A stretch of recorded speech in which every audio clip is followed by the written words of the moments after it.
Let's say we have the same path that we had in the last video. Draw my y-axis.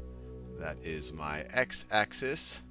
And let's say the path looks like this. It looks something like this. It's the same one we had in the last video. Might not look exactly like it. Let me see what I did in the last video. It looked like that in the last video, but close enough. Let's say we're dealing with the exact same curve as the last video. We could call that curve C. Now, in the last video, we dealt with a vector field that only had vectors in the I direction. Let's deal with another vector field that only has vectors in the J direction, or the vertical direction. So let's say that Q, the vector field Q of x, y, say it's equal to capital Q of x, y times j. And we are going to concern ourselves, with the closed line integral around the path C of Q dot dr. And we've seen it already. dr can be rewritten as dx times I plus dy times j. So if we were to take the dot product of these two, this line integral is going to be the exact same thing. This is going to be the same thing as the closed line integral over C of q dot dr. Well, q only has a j component. So if you take it's 0I, so 0 times dx, that's just 0. And then you're going to have qxy times dy. They had no I component. So this is just going to be q, switch to the same color again, q of x and y times dy. That's the dot product. There was no I component. That's why we lose the dx. Now let's see if there's any way that we can solve this line integral without having to resort to a third parameter t, just like we did in the last video. It's actually, it'll be almost identical. We're just dealing with y's now instead of x's. So what we can do is we could say, well, what's our minimum y and our maximum y? So our minimum y, let's say it's right here. It's a minimum y. Let's call that a. Let's say our maximum y we attain is right over there. Let's call that b. Oh, and just like in the last, I forgot to tell you the direction of the curve. But this is the same path as last time, so we're going in a counterclockwise direction. It's the exact same curve, exact same path. Exact same path. So we're going in that direction.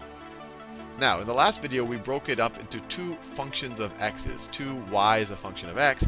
Now we want to deal with y's. Let's break it up into two functions of y. So if we break this path into two paths, let's go, those are kind of our extreme points. Let's call this path right here. Let's call that path right there. Let's call that y.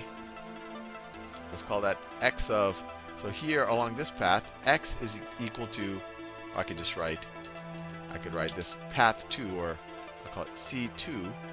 We could say it's x is equal to x2 of y. That's that path. And then the first path, it doesn't have to be the first path, depending where you start. You can start anywhere. Let's say this one in magenta.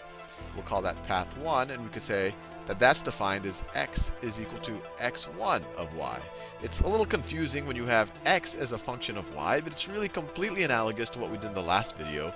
We're literally just swapping x's and y. We're now expressing x as a function of y instead of y as a function of x. So we have these two curves. You can imagine just flipping it, and we're doing the exact same thing that we did in the last video. It's just now in terms of y. But if you look at it this way, this line integral can be rewritten. This could be rewritten as being equal to the integral, let's just do C2 first.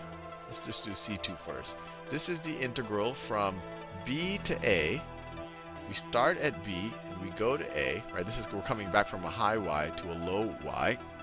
The integral from b to a of q of doing that gray color, of q of, instead of having an x there, we know along this curve right here, x is equal to, we want everything in terms of y. So here, x is equal to x2 of y.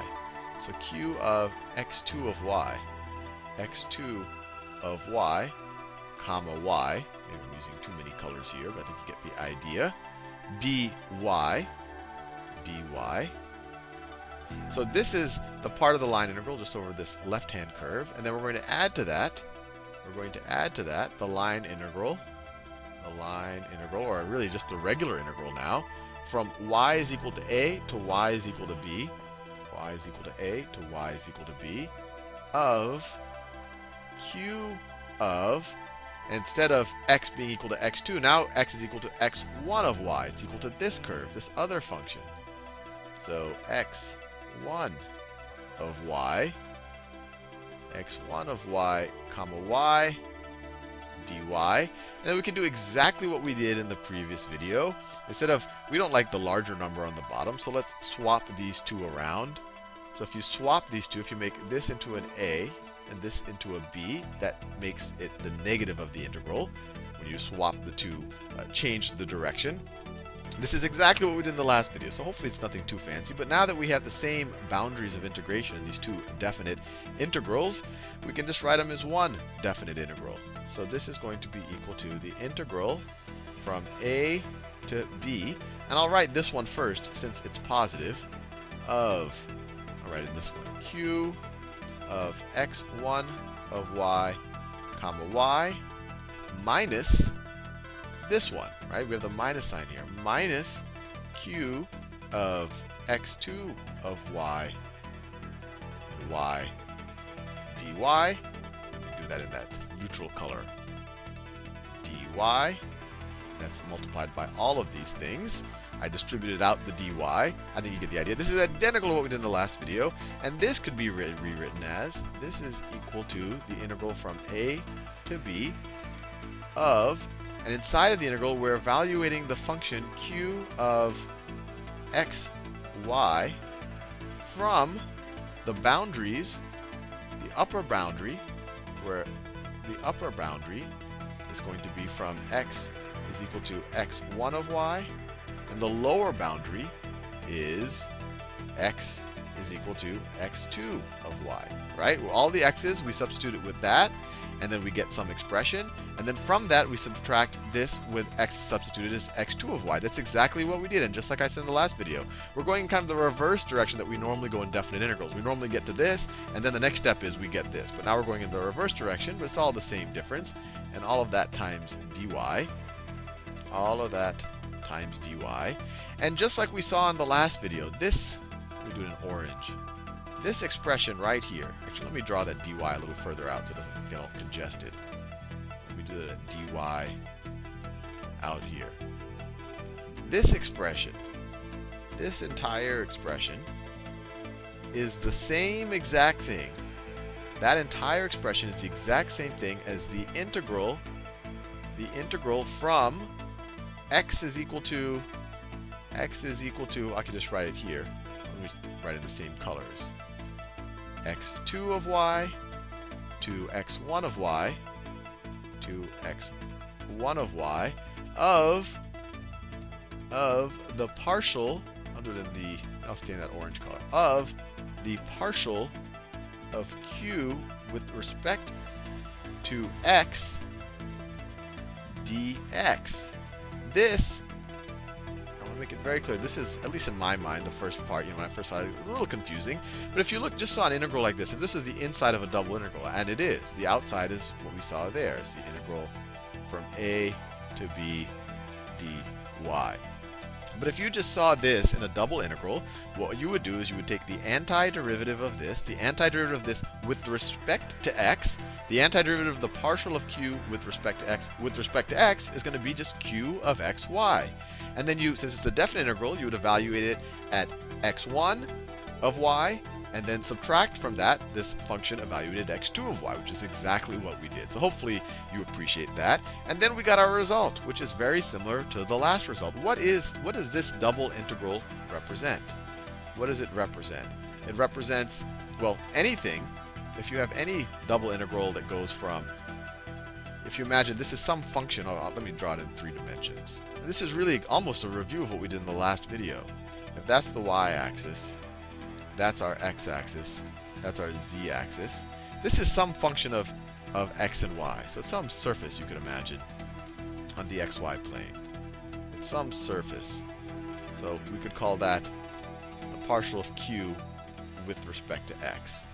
And what this double integral is, this is a this is essentially defining a region, and you can kind of view this dx times dy as kind of a small differential of area. So the region under question, the boundary points are from y going from y goes from at the bottom, it goes from x2 of y, which we saw was a curve that looked something like this. That's the lower y. And over here, if we draw it in 2 dimensions, this was the lower y curve. The upper y curve is x1 of y. So the upper y curve looks something like that. The upper y curve goes something like that. So x varies from the lower y curve to the upper y curve, right? That's what we're doing right here. And then y varies from a to b. And so this is essentially saying, let's take the double integral over this region right here of this function. So it's essentially the volume, if this is the ceiling, and this boundary is essentially the wall. It's the volume of that room. And I don't know what it would look like when it comes up here, but you can kind of imagine something like that. It would be the volume of that. So that's what we're taking. This is the identical result we got in the last video, and this is a pretty neat thing. So all of a sudden, this vector and q of xy, I didn't draw it out like I did the last time. This q of xy only has things in the j direction. So it only has, if I were to draw its vector field, the vectors only go up and down. The vectors only go up and down like that. They have no horizontal component to them. But what we saw, when you start with a vector field like this, you take the line integral around this closed loop, and I'll rewrite it like right here. You take this line integral around this closed loop of q dot dr, which is equal to the integral around the closed loop of q of xy dy. We just figured out that that's equivalent to the double integral over the region. This is the region. Right? That's exactly what we're doing over here. If I just give you the region, you have to define it. You say, well, x is going from this function to that function, and y is going from a to b. And you might want to review the double integral videos if that confuses you. So we're taking the double integral over the region of the partial of q with respect to x. Well, you could write dx dy, or you can even write a little dA, right? The differential of area, right? That's, we can imagine, as a dA, which is the same thing as a dx dy. And if we combine that with the last video, and this is kind of the neat bringing it all together part, the result of the last video was this, that if I had a function that's defined completely in terms of x, we had this right here. We had that result. Actually, let me copy and paste both of these to a nice clean part of my whiteboard, and then we can do the exciting conclusion. So let me copy and paste that. So that's what we got in the last video. And then in this video, we got this result. I'll actually just copy and paste that part right there. You might already predict where this is going. And then let me paste it over here. This is the result from this video.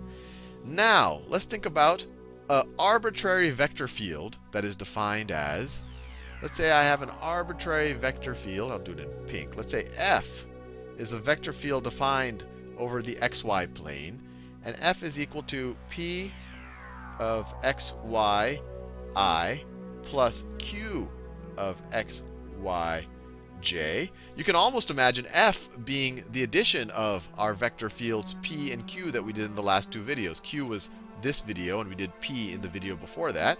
But this is really any arbitrary vector field. And let's say we wanted to take the vector field, or sorry, the line integral of this vector field along some path. It could be the same one we've done, which has been a very arbitrary one. So it's really any arbitrary path. So let me draw some arbitrary path over here. So let's say that is my arbitrary path, my arbitrary curve. Let's say it goes in that clockwise, counterclockwise direction, just like that. And I'm interested in what the line integral, the closed line integral around that path of f dot dr is. And we've seen it multiple times. Dr is equal to dx times I plus dy times j. So this line integral can be rewritten as, this is equal to the line integral around the path C. F dot dr, that's going to be this term times dx. So that's p of xy times dx plus this term, q of xy times dy. And this whole thing, this is the same thing as, essentially this is the same thing as the line integral of p of x, y dx plus the line integral of q of x, y dy. Now what are these things? This is what we figured out in the first video. This is what we figured out just now in this video. This thing right here is the exact same thing as that over there. So this is going to be equal to, the double integral over the region, over this region right here, of the minus partial of p with respect to y. The minus partial of p with respect to y. Instead of a dy dx, we could say just, over the differential of area. And then plus this one, this result. Q, this thing right here is exactly what we just proved, is exactly what we just showed in this video.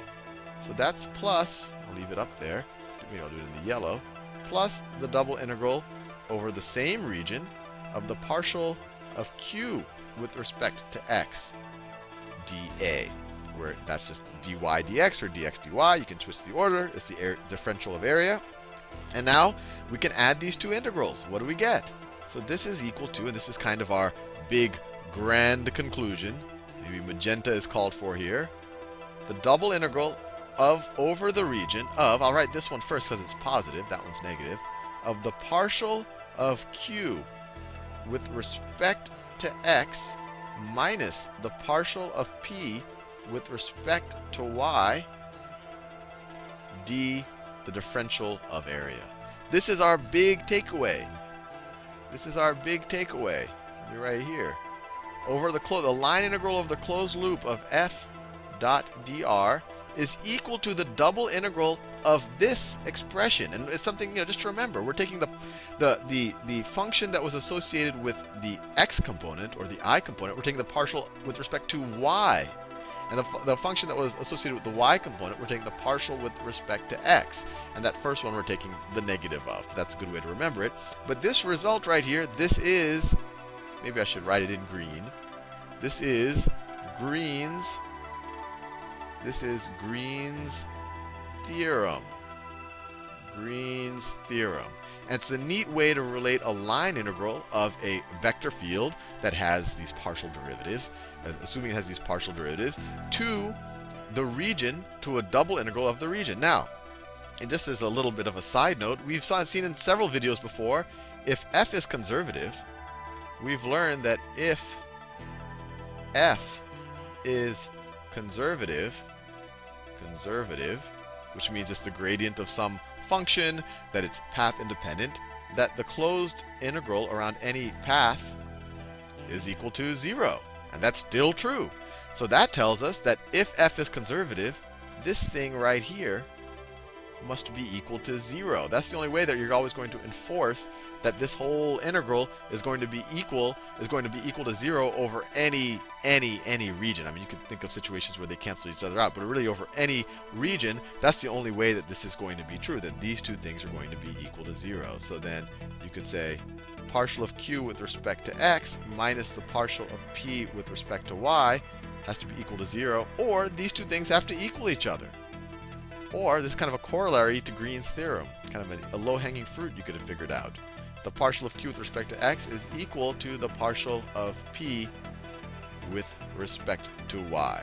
And when you study exact equations in a differential equation, you'll see this a lot more. And actually, well, I won't go into too much, but conservative fields, you're actually, the differential form of what you see in the line integral is actually, if it's conservative, it would be an exact equation. But we're not going to go into that too much. But hopefully you might see the parallels if you've already run into exact equations in differential equations. But this is the big takeaway.